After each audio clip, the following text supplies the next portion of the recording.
नमस्कार, आप देख रहे हैं टीएनपी न्यूज और मैं आपके साथ हूं चंदा यादव। बुलेटिन की शुरुआत करेंगे। मणिपुर में हिंसा भड़कने के बाद इम्फाल घाटी में सुरक्षा बलों की भारी मौजूदगी के बीच शुक्रवार को स्थिति शांतिपूर्ण लेकिन तनावपूर्ण रही। मणिपुर जाने वाली ट्रेनों को तत्काल प्रभाव से रद्द कर दिया गया। गृह मंत्री अमित शाह स्थिति पर करीब से नजर बनाए हुए रखे हैं। राज्य और केंद्र के अधिकारियों के लगातार संपर्क में है। केंद्र ने स्थिति से निपटने के लिए सुरक्षा बलों की 20 और कंपनियां मणिपुर भेजी है। दिल्ली के मुखर्जी नगर थाने में मूल रूप से मणिपुर के रहने वाले कुछ लोगों ने नारेबाजी करते हुए प्रदर्शन किया, जिनका आरोप है कि उनके साथ बीती रात मणिपुर के ही एक अन्य समुदाय के लोगों के द्वारा मारपीट की गई। भारत के उत्तर पूर्वी राज्य मणिपुर में जिस तरीके से हिंसा चल रही है, उसको लेकर पीड़ितों के लिए दिल्ली के विजयनगर में एक प्रार्थना सभा का आयोजन किया गया। जम्मू कश्मीर के राजौरी और बारामूला में सुरक्षा बलों और आतंकवादियों के बीच मुठभेड़ चल रही है। इस बीच रक्षा मंत्री राजनाथ सिंह सेना प्रमुख जनरल मनोज पांडे के साथ जम्मू सेक्टर में सुरक्षा स्थिति की समीक्षा के लिए केंद्र शासित प्रदेश के दौरे पर जाएंगे। उत्तरी सेना के commando lieutenant general Upendra Dwivedi पहले से ही ग्राउंड जीरो पर मौजूद है, जहां सेना ने फिर से आतंकियों को ट्रेस किया है। उन्हें ग्राउंड जीरो पर मौजूद सेना अधिकारियों ने एंटी टेरर ऑपरेशन के सभी पहलुओं की जानकारी दी है। कर्नाटक में 10 मई को होने वाले विधानसभा चुनाव के लिए प्रचार अपने चरम पर पहुंच चुका है। सभी दलों ने पूरी ताकत झोंक दी है। इसी कड़ी में प्रधानमंत्री नरेंद्र मोदी आज कर्नाटक चुनाव के लिए मेगा रोड शो करेंगे। उनका यह रोड शो 17 विधानसभा क्षेत्रों से होकर गुजरेगा। इसमें 10 लाख से ज्यादा लोगों के हिस्सा लेने की उम्मीद है। मध्य प्रदेश के पूर्व मुख्यमंत्री कैलाश जोशी के बेटे दीपक जोशी बीजेपी छोड़कर आज कांग्रेस का हाथ थामेंगे। उनके इस कदम से प्रदेश की राजनीति में भूकंप आ गया है।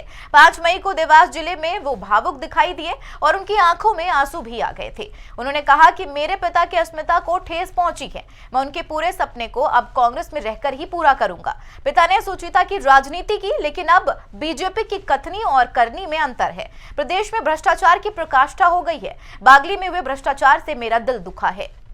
बदलते वक्त और बढ़ती चुनौतियों के बीच भारतीय सेना को आधुनिक बनाने की तैयारी चल रही है। इसी के तहत सेना कई ऐसे प्रोजेक्ट पर काम कर रही है, जिनके पूरा होने के बाद सेना आधुनिक और ज्यादा मारक हो जाएगी। बता दें, साल 2023 इस लिहाज से अहम होने जा रहा है क्योंकि इस साल सेना में कई तकनीकी बदलाव होने की संभावना है, जिसमें युद्ध क्षेत्र में सर्विलांस सिस्टम को बेहतर बनाने प्रोजेक्ट ई-सेट्रा, प्रोजेक्ट अवगत और प्रोजेक्ट अनुमान आदि शामिल है। राष्ट्रपति द्रौपदी मुर्मू ने सिमलीपाल नेशनल पार्क का दौरा किया है। मयूरभंज दौरे के दूसरे दिन राष्ट्रपति ने संथाली भाषा को औलचिकी लिपि के आविष्कारक पंडित रघुनाथ मुर्मा को उनके जन्म स्थान डिंडाबोश गांव में उनकी जयंती पर श्रद्धांजलि दी। ओडिशा सरकार ने पंडित रघुनाथ मुर्मू स्मारक के विकास के लिए 10 करोड़ रुपए के पैकेज की घोषणा की है। समलैंगिक विवाह को कानूनी मान्यता देने से जुड़े मुद्दे पर सड़क से लेकर कोर्ट तक बहस हो रही है। कई लोग समलैंगिक विवाह को सही बता रहे हैं तो कई इस पर आपत्ति जता रही हैं। अब राष्ट्रीय स्वयंसेवक संघ के एक सर्वे ने भी समलैंगिक विवाह का विरोध किया है। आरएसएस की महिला शाखा से संबंध सर्वदंडी न्यास के एक सर्वे का कहना है कि बहुत सारे डॉक्टर और विशेषज्ञों का मानना है कि समलैंगिकता एक तरह का विकार है। अगर समलैंगिक विवाह को मान्यता मिलती है तो यह समाज में तेजी से बढ़ेगा। दिल्ली एनसीआर में आज मौसम सुहाना रहने वाला है। आसमान में आमतौर पर बादल छाए रहेंगे और हल्की सी बारिश या फिर बूंदाबांदी हो सकती है। वहीं हिमाचल प्रदेश में खराब मौसम को लेकर ऑरेंज अलर्ट जारी कर दिया है। साथ ही कई राज्यों में आंधी के साथ बिजली गिरने की भी उम्मीद है। इसके अलावा बंगाल की खाड़ी में चक्रवाती तूफान जोर पकड़ रहा है।